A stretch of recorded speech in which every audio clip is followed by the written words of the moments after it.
Books that speak में आप सभी का स्वागत है।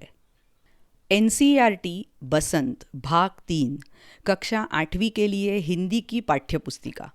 सुनते हैं इसमें से एक कहानी, बस की यात्रा। लेखक हरिशंकर परसाई। कहानी का वाचन आसावरी दोषी। हम 5 मित्रों ने तय किया कि शाम 4 बजे की बस से चले। पन्ना से इसी कंपनी की बस सतना के लिए घंटे भर बाद मिलती है, जो जबलपुर की ट्रेन मिला देती है। सुबह घर तो पहुंच जाएंगे। हम में से 2 को सुबह काम पर हाजिर होना था, इसलिए वापसी का यही रास्ता अपनाना ज़रूरी था। लोगों ने सलाह दी कि समझदार आदमी इस शाम वाली बस से सफ़र नहीं करते। क्या रास्ते में डाकू मिलते हैं? नहीं, बस डाकिन है।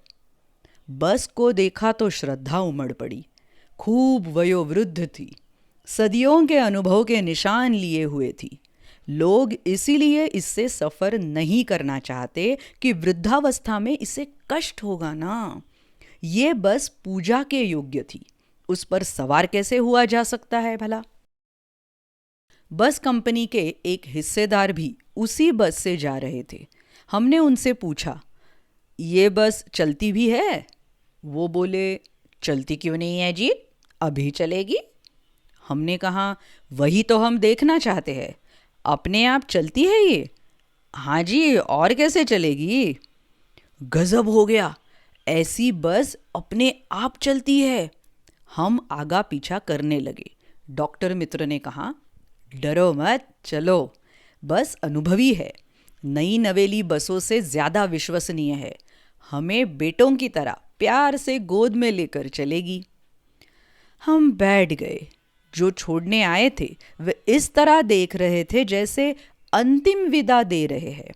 उनकी आंखें कह रही थी, आना जाना तो लगा ही रहता है, आया है सो जाएगा, राजा हो, रंक हो या फकीर, आदमी को कूच करने के लिए एक निमित्त चाहिए। बस का इंजन सचमुच स्टार्ट हो गया, ऐसा जैसे सारी बस ही इंजन है और हम इंजन के भीतर बैठे हैं। कांच बहुत कम बचे थे, जो कुछ बचे थे उनसे हमें बचना था। हम फौरन खिड़की से दूर सरक गए। इंजन चल रहा था, हमें लग रहा था कि हमारी सीट के नीचे इंजन है। बस सचमुच चल पड़ी और हमें लगा कि ये गांधी जी के असहयोग और सविनय अवज्ञा आंदोलनों के वक्त अवश्य जवान रही होगी। उसे ट्रेनिंग मिल चुकी थी। हर हिस्सा दूसरे से असहयोग कर रहा था। पूरी बस सविनय अवज्ञा आंदोलन के दौर से गुजर रही थी। सीट का बॉडी से असहयोग चल रहा था। कभी लगता सीट बॉडी को छोड़कर आगे निकल गई है, कभी लगता कि सीट को छोड़कर बॉडी आगे भागी जा रही है। 8-10 मील चलने पर सारे भेदभाव मिट गए। ये समझ में नहीं आता था कि सीट पर हम बैठे हैं या सीट हम पर बैठी है। एकाएक बस रुक गई। मालूम हुआ कि पेट्रोल की टंकी में छेद हो गया है। ड्राइवर ने बाल्टी में पेट्रोल निकालकर उसे बगल में रखा और नली डालकर इंजन में भेजने लगा। अब मैं उम्मीद कर रहा था कि थोड़ी देर बाद बस कंपनी के हिस्सेदार इंजन को निकालकर गोद में रख लेंगे और उसे नली से पेट्रोल पिलाएंगे, जैसे माँ बच्चे के मुंह में दूध की शीशी लगाती है। बस की रफ्तार अब 15-20 मील हो गई थी। मुझे उसके किसी हिस्से पर भरोसा नहीं था। ब्रेक फेल हो सकता है, स्टीयरिंग टूट सकता है। प्रकृति के दृश्य बहुत लुभावने थे। दोनों तरफ हरे भरे पेड़ थे जिन पर पक्षी बैठे थे। मैं हर पेड़ को अपना दुश्मन समझ रहा था।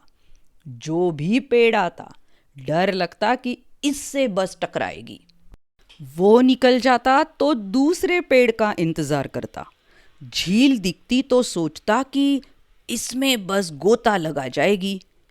एकाएक फिर बस रुकी। ड्राइवर ने तरह तरह की तरकीबें की, पर वो चली नहीं। सविनय अवज्ञा आंदोलन शुरू हो गया था। कंपनी के हिस्सेदार कह रहे थे, बस तो फर्स्ट क्लास है जी, ये तो इत्तेफाक की बात है। क्षीण चांदनी में वृक्षों की छाया के नीचे वो बस बड़ी दयनीय लग रही थी। लगता जैसे कोई वृद्धा थक कर बैठ गई हो। हमें ग्लानि हो रही थी कि बेचारी पर लदकर हम चले आ रहे हैं।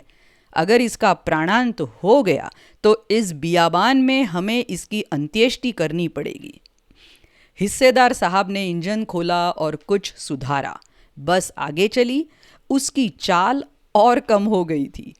धीरे धीरे वृद्धा की आंखों की ज्योति जाने लगी। चांदनी में रास्ता टटोलकर वो रेंग रही थी। आगे या पीछे से कोई गाड़ी आती दिखती तो वो एकदम किनारे खड़ी हो जाती और कहती, निकल जाओ बेटी, अपनी तो वो उम्र ही नहीं रही। एक पुलिया के ऊपर पहुंचे ही थे कि एक टायर फिस करके बैठ गया। वो बहुत जोर से हिलकर थम गई। अगर स्पीड में होती तो उछलकर नाले में गिर जाती।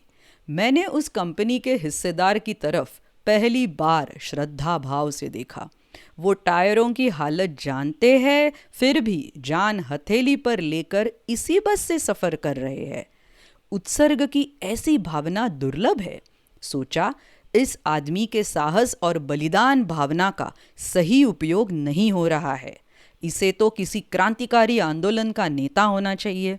अगर बस नाले में गिर पड़ती और हम सब मर जाते तो देवता बाहें पसारे उसका इंतजार करते। कहते, वो महान आदमी आ रहा है जिसने एक टायर के लिए प्राण दे दिए। मर गया पर टायर नहीं बदला। दूसरा घिसा टायर लगाकर बस फिर चली।